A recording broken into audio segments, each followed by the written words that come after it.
আমার নাম মেজবা। মেজবানি আমার খুব প্রিয় খাবার। আজ যে বিয়েটা হচ্ছে এটা আমার কোনো বন্ধুর বিয়ে না, কোনো বান্ধবীর বিয়েও না। বিয়েটা আমার প্রেমিকার। প্রেমিকা প্রাক্তন হবার আগেই অন্যজনের বউ হয়ে যাচ্ছে। আফসোস, আমি কারো কিছুই হতে পারলাম না।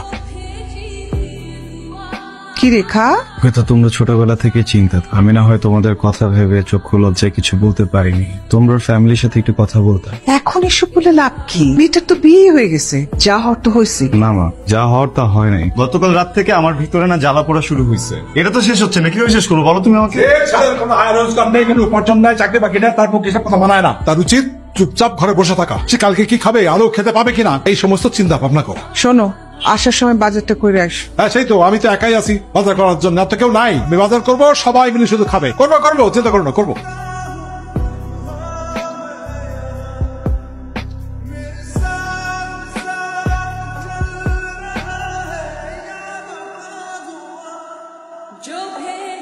খাবো কি দিয়ে?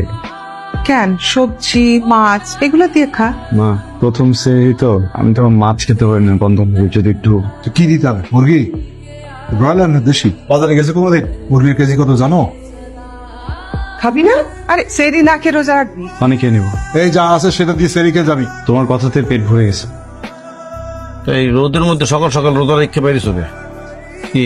সকাল সকাল কি মুরব্বীর লাগে আবার ঝগড়া করে আসছো? চাচা নিজুমের বিয়ে হয়ে গেছে। এর লেগে মনে হয় ঘরে অশান্তি চলতে আছে না? আচ্ছা, আবার একটা কথা বলো তো, কেউ কি আমার ঘরের ভিতরে সে চাকরি দিয়ে যাবে? হ্যাঁ, আমি যদি কোনো অফিসে যে বলি যে আমার ফ্যামিলিতে অনেক বাজে অবস্থা চলতেছে, তারা কি আমার ঘরে টাকা দিয়ে যাবে?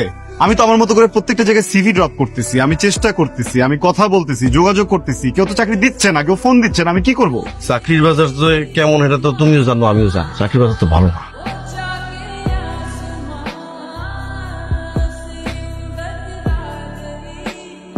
বাড়িওয়ালা আসছিল, অনেক চিল্লাচিল্লি করছে। আমরা এই বাড়িটা ছাড়া দিই, রেল লাইনের উপরে কম ভাড়ার বাসা নেই। বস্তিতে যাও। তবুও ভালো, এই রোজ রোজ বাড়িওয়ালার এত কথা শুনতে ভালো লাগে না।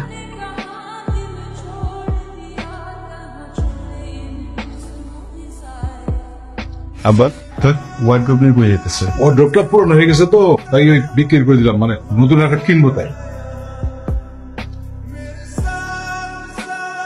আসসালামু আলাইকুম। ওয়ালাইকুম আসসালাম।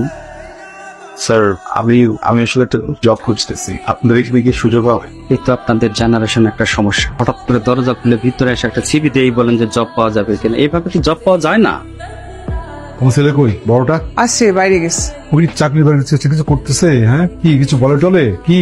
চেষ্টা করতেছে, সেটাই তো শুনছি। এইভাবে চেষ্টা করলে হবে? আরো তো মনোযোগ দিতে হবে। কিছুই শোনে না, কিছুই বলে না, আমি তো ফেড আপ। কই ছিল, কই থাকো সারাদিন? এই তো এদিকে। তুমি আমার বলো তো, তুমি কি চাকরি বাকরির চেষ্টা কিছু করতেছো নাকি? জি, চেষ্টা তো করতেছি, হচ্ছে না। ছাত্রটা তো পড়াইলে পারো, কি সেটা পারবে না? কি যে করো, চাকরি বাকরি নাই, লেখাপড়া ঠিক মতো করতে, কি যে হবা তুমি, না হবা আম গাছ, না হবা গাব গাছ।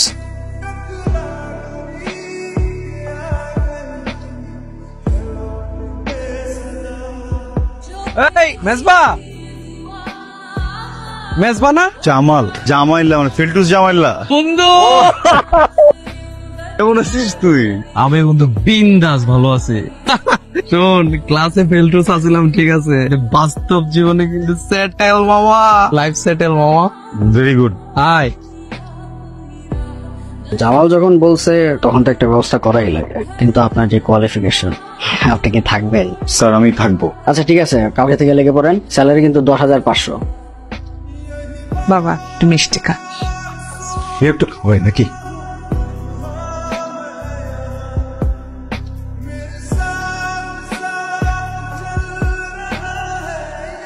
বাবা আসি। আজকে তো প্রথম অফিস, আমি তোর নামাই দিয়ে দেবো। মানিক ভাই, আমার ছেলে খুব বড় চাকরি পেয়েছে বিজ্ঞাপন এজেন্সিতে, দোয়া করো। আলহামদুলিল্লাহ, আলহামদুলিল্লাহ, মাশাআল্লাহ, ভালো। দেখি দেখি, প্লিজ স্যার, সালাম স্যার। এক্ষুনি আসতে হবে স্যার, একটু পরে আসি, ওই এক ঘন্টা মতো। জি স্যার, এক্ষুনি আসতেছে। ওই আমার অফিস থেকে ফোন, আগে কিছু জানায় না। ও, যাও না তুমি, তাহলে ইয়া করো, দেরি করো না, তাড়াতাড়ি করে চলে যাও, আমি আমার মতো চলে যাচ্ছি।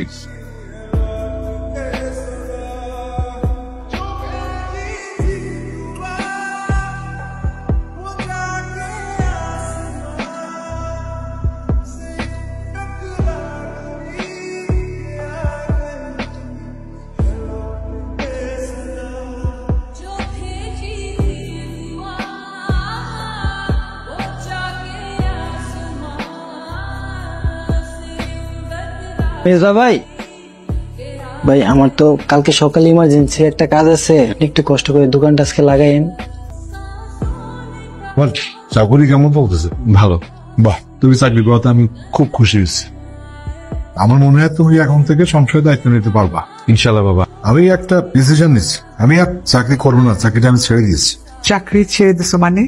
মানে কি, চাকরি করতে ভালো লাগতেছে না, ব্যাস অনেকদিন তো করলাম। ওই এখন থেকে রাত্রেবেলা মসজিদে থাকবো, একটু আল্লাহ কথার নাম নেবো, ইবাদত বন্দেগী করবো। তুমি কি বলতেছো? তোমার কথা আমি কিছু বুঝতেছি না। তুমি খাও না, এতে কিছু বোঝার তো দরকার নেই। বললাম তো একটু কষ্ট হবে, মেজবা চাকরি করতেছে, দায়িত্ব নিলে ব্যাস। গতকালকে সভা শেষে কে গেছে? স্যার আমি। তুমি কি যাওয়ার সময় সবকিছু ঠিকঠাক মতন দেখে গেছিলা? জি। গতকালকে আমাদের শোরুম থেকে প্রায় 30টার মতন টি শার্ট চুরি হয়েছে, প্রায় 1030 টাকার মতন মাল। মেজবা, তোমার আপাতত কাজ করার দরকার নেই, তুমি স্টোরে যাও।